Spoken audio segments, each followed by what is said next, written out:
तो आज प्रधानमंत्री कर्नाटक में मौजूद है, उनके कार्यक्रम में सीधे आपको लिए चलेंगे।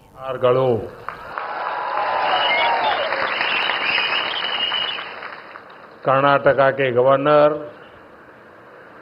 श्री थावरचंद गहलोत जी, मुख्यमंत्री सिद्धरामैया जी, केंद्र में मेरे सहयोगी मनोहर लाल खट्टर जी, एचडी कुमारस्वामी जी, अश्विनी वैष्णव जी, वी सोमन्ना जी, सुश्री शोभा जी, उप मुख्यमंत्री डीके शिवकुमार जी, कर्नाटका सरकार में मंत्री वी सुरेश जी, नेता विपक्ष आर अशोक जी, सांसद तेजस्वी सूर्या जी, डॉक्टर मंजुनाथ जी, एमएलए विजयेंद्र येडियुरप्पा जी और कर्नाटका के मेरे भाई और बहनों, कर्नाटका की धरती पर कदम रखते ही अपनापन सा महसूस होता है। यहाँ की संस्कृति, यहाँ के लोगों का प्यार और कन्नड़ा भाषा की मिठास दिल को छू जाती है। सबसे पहले मैं बेंगलुरु शहर की अधिष्ठात्री देवी अन्नम्मा ताई के चरणों में प्रणाम करता हूं।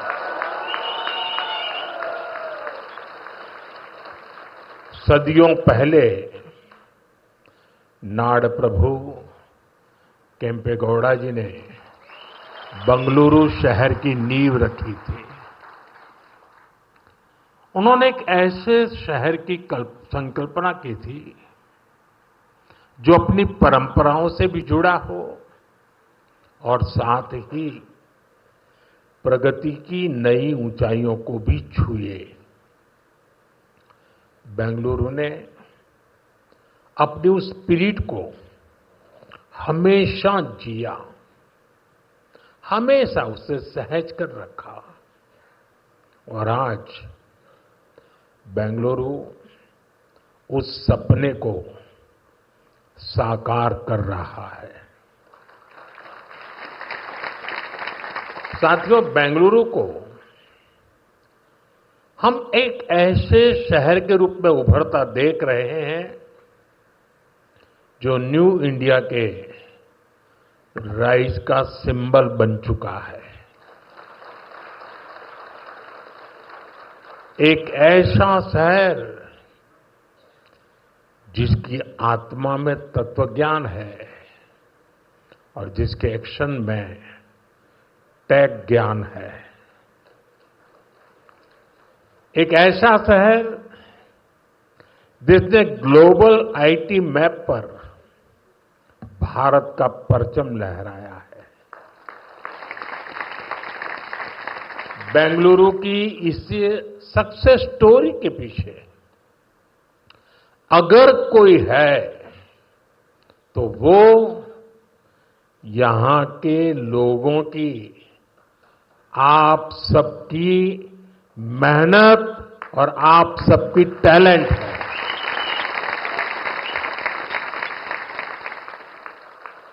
फ्रेंड्स, 21वीं सदी में अर्बन प्लानिंग और अर्बन इंफ्रास्ट्रक्चर हमारे शहरों की बहुत बड़ी आवश्यकता है। बेंगलुरु जैसे शहरों को हमें भविष्य के लिए भी तैयार करना है। बीते समय में बेंगलुरु के लिए भारत सरकार की तरफ से हजारों करोड़ रुपए की योजनाएं शुरू की गई हैं। आज इस अभियान को नई गति मिल रही है। आज बेंगलुरु मेट्रो येलो लाइन का शुभारंभ हुआ है। मेट्रो फेज 3 की आधारशिला भी रखी गई है। साथ ही देश के अलग अलग हिस्सों के लिए 3 नई वंदे भारत ट्रेनों को हरी झंडी भी दिखाई गई है। बेंगलुरु से बेलगावी के बीच वंदे भारत की सेवा शुरू हुई है। इससे बेलगावी के व्यापार और टूरिज्म को बढ़ावा मिलेगा। इसके अलावा नागपुर से पुणे और श्री माता वैष्णो देवी कटरा से अमृतसर के बीच भी वंदे भारत एक्सप्रेस शुरू हुई है। इससे लाखों श्रद्धालुओं को लाभ होगा, पर्यटन को बढ़ावा मिलेगा। मैं इन सभी प्रोजेक्ट्स के लिए वंदे भारत ट्रेनों के लिए बेंगलुरु, कर्नाटका और देश के लोगों को बहुत बहुत बधाई देता हूं। साथियों, आज ऑपरेशन सिंदूर के बाद मैं पहली बार बेंगलुरु आया हूं।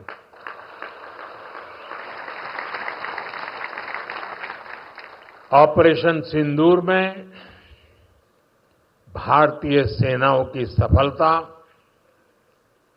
सीमा पार कई किलोमीटर भीतर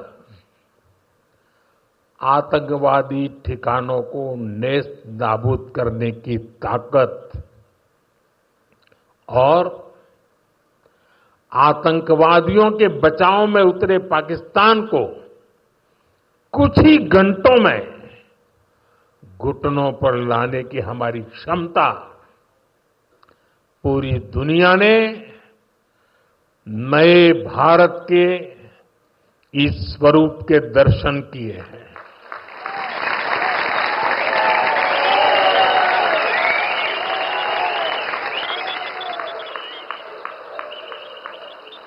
ऑपरेशन सिंदूर की सफलता के पीछे बहुत बड़ी वजह हमारी टेक्नोलॉजी और डिफेंस में मेक इन इंडिया की ताकत है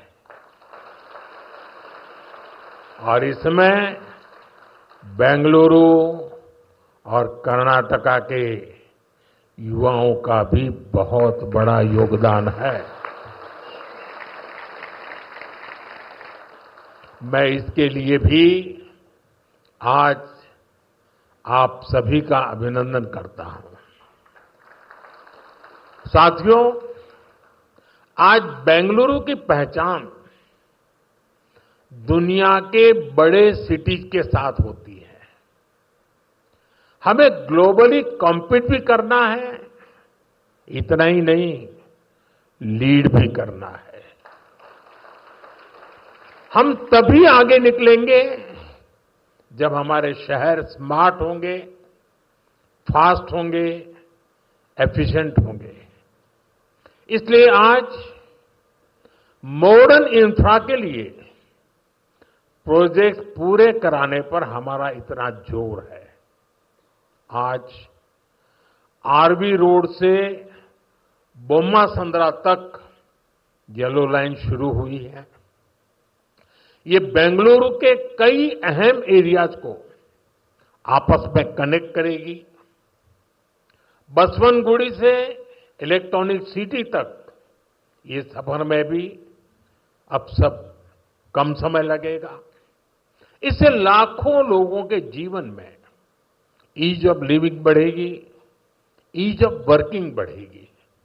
साथियों, आज येलो लाइन के लोकार्पण के साथ ही हमने फेज 3 यानी ऑरेंज लाइन का भी शिलान्यास किया है। जब ये लाइन शुरू होगी तो येलो लाइन के साथ मिलकर डेली 25 लाख पैसेंजर्स को फैसिलिटेट करेगी। 25 लाख पैसेंजर। ये बेंगलुरु के ट्रांसपोर्ट सिस्टम को एक नई ताकत देगी, एक नई ऊंचाई देगी। साथियों, बेंगलुरु मेट्रो ने देश को पब्लिक इंफ्रास्ट्रक्चर डेवलपमेंट का एक नया मॉडल भी दिया है।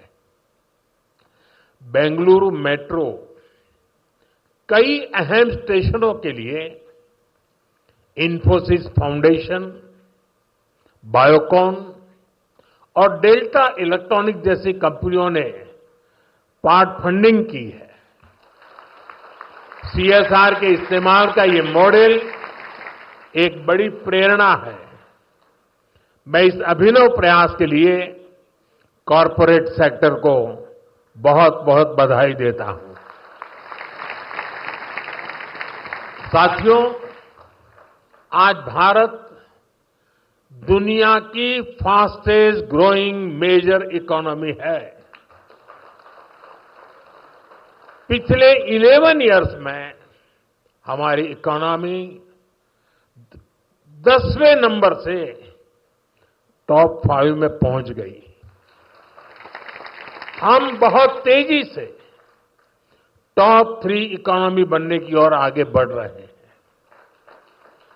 ये स्पीड हमें कैसे मिली है? ये स्पीड हमें रिफॉर्म, परफॉर्म, ट्रांसफॉर्म की स्पिरिट से मिली है। ये स्पीड हमें साफ नीयत और ईमानदार प्रयासों से मिली है। आप याद करिए, 2014 में मेट्रो सिर्फ 5 शहरों तक सीमित थी, 5 सिटीज। अब 24 सिटीज में 1000 किलोमीटर से ज्यादा मेट्रो नेटवर्क है। भारत अब दुनिया का तीसरा सबसे बड़ा मेट्रो नेटवर्क वाला देश बन गया है। 2014 से पहले लगभग 20,000 किलोमीटर रेल रूट का इलेक्ट्रिफिकेशन हुआ था। यानी देश आजाद होने से 2014 तक हमने पिछले 11 इयर्स में ही 40,000 किलोमीटर से अधिक रेल रूट पर इलेक्ट्रिफिकेशन किया है।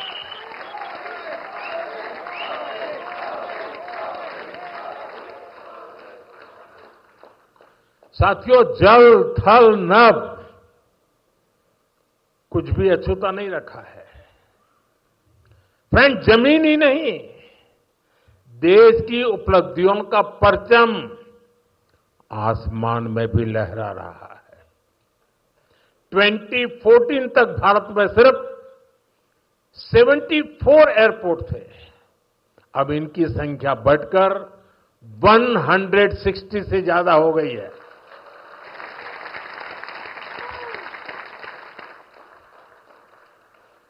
नभ की सिद्धि, थल की सिद्धि और जल की भी वाटरवेज का आंकड़ा भी उतना ही शानदार है। 2014 में सिर्फ 3 नेशनल वाटरवेज ऑपरेशनल थे। अब यह संख्या बढ़कर 30 हो चुकी है। साथियों, हेल्थ और एजुकेशन सेक्टर में भी देश ने एक बड़ी जंप लगाई है। 2014 तक हमारे देश में सिर्फ 7 एम्स और 387 मेडिकल कॉलेज थे। अब 22 एम्स और 704 मेडिकल कॉलेज लोगों की सेवा में जुटे हैं।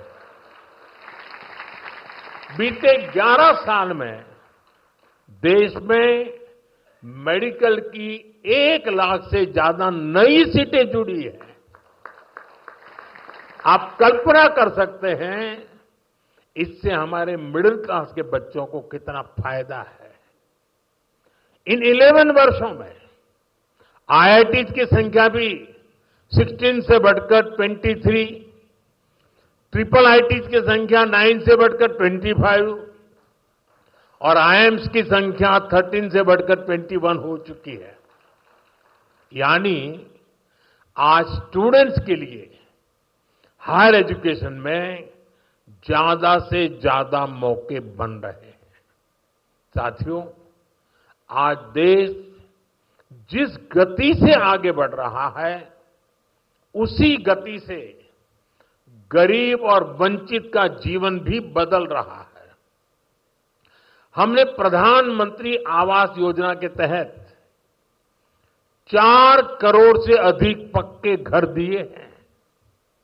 अब हमारी सरकार 3 करोड़ घर और बनने जा रही है। हमने सिर्फ 11 इयर्स में 12 करोड़ से अधिक टॉयलेट्स बनाए हैं। इससे देश की करोड़ों माताओं बहनों को गरिमा, स्वच्छता और सुरक्षा का अधिकार मिला है। साथियों, देश आज जिस गति से विकास कर रहा है, इसके पीछे हमारी इकोनॉमिक ग्रोथ एक बड़ा फैक्टर है। आप देखिए, 2014 से पहले भारत का टोटल एक्सपोर्ट 468 बिलियन डॉलर तक पहुंचा था। आज ये 824 बिलियन डॉलर हो गया है। पहले हम मोबाइल इंपोर्ट करते थे, वहीं अब हम मोबाइल हैंडसेट के टॉप 5 एक्सपोर्टर बन गए हैं। और बेंगलुरु की इसमें बहुत बड़ी भूमिका भी है। 2014 से पहले हमारा इलेक्ट्रॉनिक्स एक्सपोर्ट लगभग 6 बिलियन डॉलर था। अब ये भी लगभग 38 बिलियन डॉलर तक पहुंच गया। साथियों, 11 इयर्स पहले तक भारत का ऑटोमोबाइल एक्सपोर्ट लगभग 16 बिलियन डॉलर था। आज ये 2 गुने से अधिक हो चुका है, डबल हो चुका है। और भारत ऑटोमोबाइल का 4था सबसे बड़ा एक्सपोर्टर बन गया है। ये उपलब्धियां आत्मनिर्भर भारत के हमारे संकल्प को मजबूती देती है। हम मिलकर आगे बढ़ेंगे और देश को विकसित बनाएंगे। साथियों, विकसित भारत न्यू इंडिया की ये यात्रा डिजिटल इंडिया के साथ कदम से कदम मिलाकर पूरी होगी। आज हम देख रहे हैं, इंडिया एआई मिशन जैसी योजनाओं से भारत ग्लोबल एआई लीडरशिप की दिशा में आगे बढ़ रहा है। सेमीकंडक्टर मिशन भी अब स्पीड पकड़ रहा है। भारत को जल्द ही मेड इन इंडिया चिप मिलने जा रही है। आज Bharat low cost, high tech space mission का ग्लोबल उदाहरण बन गया है। यानी फ्यूचरिस्टिक टेक्नोलॉजी से जुड़ी जो भी संभावनाएं हैं, भारत उन सब में आगे बढ़ रहा है। और भारत के इस एडवांसमेंट की सबसे खास बात है एम्पावरमेंट ऑफ पुअर। आप देखिए, आज देश में डिजिटाइजेशन का दायरा गांव-गांव तक पहुंच चुका है। यूपीआई के जरिए दुनिया का 50% से ज्यादा रियल टाइम ट्रांजैक्शन भारत में हो रहा है। दुनिया का 50%। टेक्नोलॉजी की मदद से हम सरकार और नागरिकों के बीच की दूरी कम कर रहे हैं। आज देश में 2200 से ज्यादा सरकारी सेवाएं मोबाइल पर उपलब्ध है। उमंग ऐप से आम नागरिक घर बैठे सरकारी काम निपटा रहा है। डिजी लॉकर से सरकारी प्रमाण पत्रों का झंझट खत्म हुआ है। अब हम एआई पावर्ड थ्रेट डिटेक्शन जैसी टेक्नोलॉजीज में भी निवेश कर रहे हैं। हमारा प्रयास है कि देश में डिजिटल रिवॉल्यूशन का फायदा समाज के आखिरी व्यक्ति तक पहुंचे। और इस प्रयास में बेंगलुरु पूरी सक्रियता से काम कर रहा है। साथियों, वर्तमान उपलब्धियों के बीच अब हमारी अगली बड़ी प्राथमिकता होनी चाहिए टेक आत्मनिर्भर भारत। इंडियन टेक कंपनियों ने पूरी दुनिया में अपनी छाप छोड़ी है। हमने पूरे वर्ल्ड के लिए सॉफ्टवेयर्स और प्रोडक्ट्स बनाए हैं। अब समय है हम भारत की जरूरतों को और ज्यादा प्रायोरिटी दें।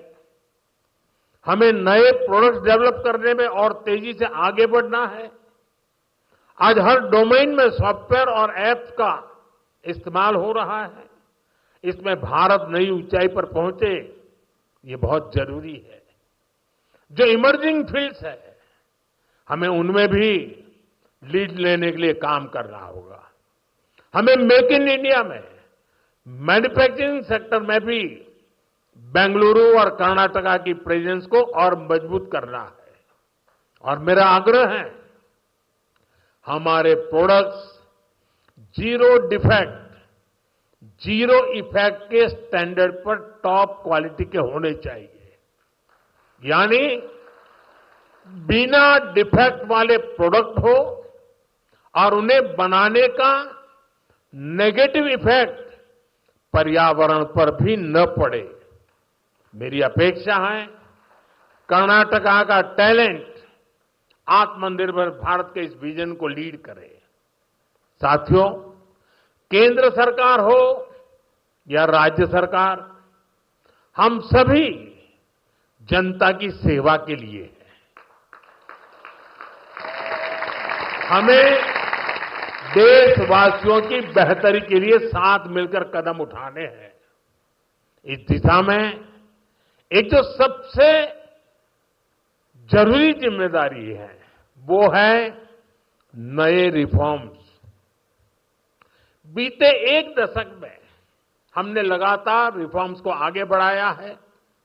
उदाहरण के तौर पर भारत सरकार ने कानूनों को डीक्रिमिनलाइज करने के लिए जन विश्वास बिल पास किया है और अब इसका जन विश्वास 2.0 भी पारित करने जा रहे हैं। राज्य सरकारें भी ऐसे कानूनों की पहचान कर सकती हैं जिनमें अनावश्यक आपराधिक प्रावधान हैं, उन्हें खत्म किया जा सकता है। हम मिशन कर्मयोगी चला रहे हैं ताकि सरकारी कर्मचारियों को कॉम्पिटेंसी बेस्ड ट्रेनिंग दी जा सके।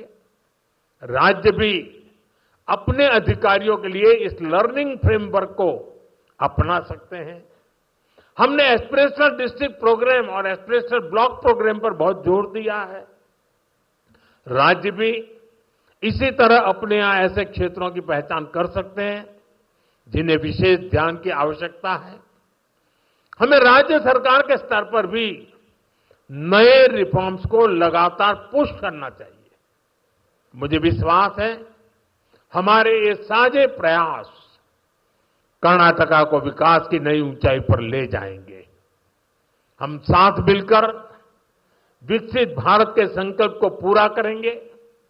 इसी भाव के साथ मैं एक बार फिर आप सभी को इन डेवलपमेंट प्रोजेक्ट की बहुत बहुत बधाई देता हूं।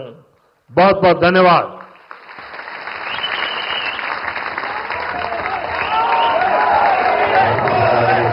Narendra Modi ji has called upon the entire citizens of Karnataka to be a part of India's growth story. Let's give a huge round of applause and thank the Honorable Prime Minister for his highly visionary address. बहुत धन्यवाद sir. Thank you very, very much. ಭಾರತದ ಹೆಮ್ಮೆಯ ಪ್ರಧಾನಮಂತ್ರಿಗಳಾದ ಶ್ರೀ ನರೇಂದ್ರ ಮೋದಿ ಅವರು ವಿಕಸಿತ ಭಾರತದ ಹಾದಿಯಲ್ಲಿರುವಂತಹ ಎಲ್ಲ ಅಭಿವೃದ್ಧಿಯ ವಿಚಾರಗಳನ್ನು ನಮ್ಮೊಂದಿಗೆ ಹಂಚಿಕೊಂಡಿದ್ದಾರೆ. ಧನ್ಯವಾದಗಳು ಕರ್ನಾಟಕ ಜನತೆಯ ಪರವಾಗಿ ಸನ್ಮಾನ್ಯ ಪ್ರಧಾನಮಂತ್ರಿಗಳಾದ ಶ್ರೀ ನರೇಂದ್ರ ಮೋದಿ ಅವರಿಗೆ. Request all of you to kindly be in your seats. ದಯವಿಟ್ಟು ತಾವೆಲ್ಲರೂ ಸಹ ತಮ್ಮ ಆಸನಗಳಲ್ಲಿ ಆಸೀನರಾಗಿರಬೇಕು. We will make the announcement that once we get the clearance so that all of us can leave the auditorium. Till that time, I would request all of you to kindly be in your seats.